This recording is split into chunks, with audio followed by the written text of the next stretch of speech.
Magandang umaga po muli mga kabarangay, Lolo Brothers, Admin Lito de la Vega, Kagawad Ernest Bugtong. Hello po, good morning. At ang inyong lingkod, Kagawad Ed Pastor. So muli nandito kami sa studio ni Brother Darren Francisco.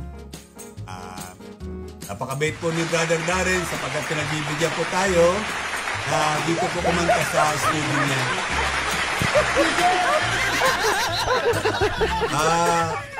Ang kakantahin po namin, request po ito ni CJ Hornales ng Villa Magdalena 3. So, Brother Hornales, makinig na lang. Mga kabarangay, pasensya niyo na po, makakayanan.